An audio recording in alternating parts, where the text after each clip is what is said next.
حاجی محمود که با همین برادرای عزیز، الحال ما در ناحیه شهر توس قرار داریم. با دیدار انا همین خواهرک که در نزد ما میبینین 3 ساله. آیا شما از شرکت زیارت شاپ که در شهر مسکو با طبابت گایمارید، هیجامه و تمام داروهای گیاهی برای تمام دردها خبر دارید؟ داروهای گیاهی برای معده، روده، گرده، راه پیشابدان، فربهی، خرابی، مردانگی، زنانه، برای موی سر، خلاص برای تمام دردها خود حاضر شما میتوانید بر رقم‌های در روی نوار بوده مراجعت کنید. اگر از نام ما گپ زدین برای شما تخفیف یعنی اسکیدکا میکنند. تحویل یعنی دستافکا با تمام شهرهای روسیه و اینچنین با تاجیکستان با شهر دوشنبه وطنی عزیزمون. برادرای عزیز، الحال ما در ناحیه شهر توس قرار داریم. با دیدار انا همین خواهرک که در نزد ما میبینین 3 ساله هست. از کودکی گوشها محکم است، صدا را نمیشنود، گپ نمیزنه. وقتی که صدا را شنیده نشود گپ زده نمیشود.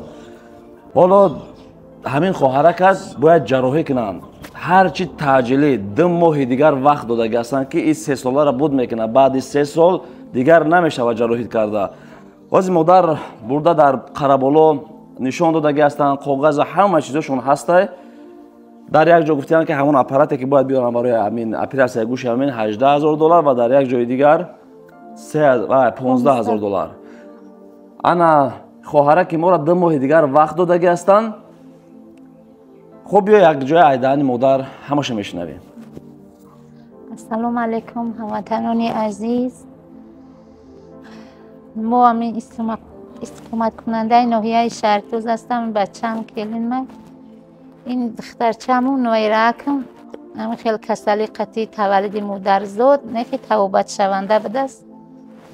3 سال می شود من همیرد همه جهان در رفتم، همه میدونن همی روانی شهر توس در قشلاق مونده. همه یکی تا زیرا 50,000 جمع کرد تونستم، دیگه نتونستم. خیلی دیگه بچه ندارم، یه بچه دارم اینوالید، کلنم اینوالید. خیلی شگری الان 3 تا بچهش نغزه همین دخترک همین خیلی این کلانتر اگر 3-4 سالگه وقت میشه نمود ماهیگر برای اشمو خویش میکنم. ای تمامی همین صحیح کارا و همین خیرخواهایی که برای خاطر همین مظلوما، برای خاطر همین چیو معیوبا کمک میکنن، دستی خچوه دریغ ندارن، همین که مورا دستگیری کنن شفا بیا و دخترک زیباچه. شما بسیار خرسند میشیم از حاجی محمود که با همین خیلی معیوبا را یاردم میکنه و دستگیری مینه. ما هم التماس میکنیم، التجا میکنیم که ما را هم دستگیری کنه که همین امینه ما معیوب نمونه. برای اگر دختر میگفت که این نمیشود میگفتیم خیلی کاری خدای نه. دختر میگه ما بر این 100% باید همین اپرات صرفگیری بشود. برای همین از شما خواهش میکنیم که ما را کمتر هم باشد کمک کنید. اپا جان میگفتین که شما چقدر مبلغ جمع آوری کرده هستین؟ من 2 سال می شود همین 50,000 جمع کردم. همین گوشون میفروشم، همین جمع کردم. همین کودک‌ها را خیلی شو با کمتر کردم، جمع کردم نتونستم. 50,000 خشیدگیه. او برادرای عزیز 50,000 تومان الکی جمع آوری شدگی است. بیاین سرجمونه میشیم دستگیری میکنیم به خاطر همین طفلکی که یعنی چقدر شیرین روک است تبابت گیرد. و شما گفتین که مادر جان پدر و مادرشون هم بیمار است، معیوب هستند. چی معیوبی دارن؟ هر دوشو پدرش هم همین خیلی گوشش نمیشنون، گپ نمیزنن، نه یا راستی رفتن میتونن نه هیچی. هم روزی دراز هم خیلی میگه خیلی شکر نبود. در وقتی که ایو من گفتم هم 1 تا حلین دارم میفروشم همیرا توبت نبود نه که از 3-4 سال پیش که همین توبت چیش پر مدست کس الله توبتش این کلمه هم همین خیلی نمیشنون. هر دوشو گپ هم نمیزنن، خیلی کم میزنن و اشارت میکنیم گپ میزنن میفهمن. خیلی عقلش همه شد همین گوشو نشنوایی دارنده.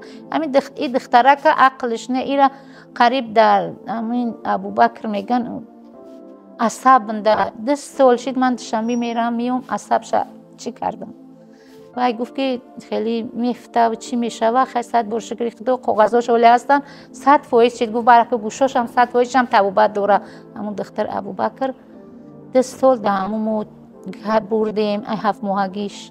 تو گفت این از سرش 100% شد کسته سرش اگر می گوشاش محکمه همی گوشاش هم توبت دارن. هم میرم خرسان شدم رفتم پیش ایرانیا روی کردن در اوجا کردن در قربولو کردن هر دوش یه نمود چیزا گفت خیال من که با 20,000 سرش 20,000 رفته با خیال من خنده میشه که نه رفتم و گفتم که من یک تا بچه دارم چه خیلی ایرا جمع کرده باشه.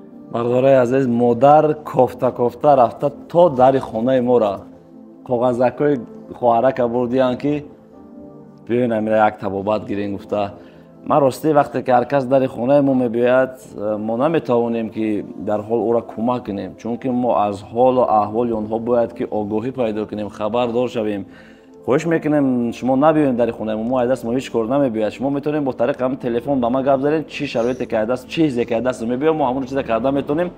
خاطر انا همین خواهره که ما که 2 ماه وقت دادگی هستم و فهمیدم که تبابت داره من خواستم بیام ای نزدیک از همسایه ها پرسان شم از خویش توارا پرسان شم که در حقیقت همین خیلی هست یا اینکه نه بعدا نوار بگیریم. اینا ما الحال اومدیم چند تا برادرایی که ما رو توجه آوردن و گفتن که همین خواهرک هم که پدر و مادرشون هم بیمار است کاغذهای دخترش است در قربالا برده نشان دادگی هستن همش به سرجمونا شویم دستگیری کنیم. کم یک خویش که هم دستگیری کنن همین دمو مونده همین نموند معیوب نموند من با معیوب سر کار میبرم بسیار قینه دل یورا یفتن با یا زندگی کردن بسیار مشکله.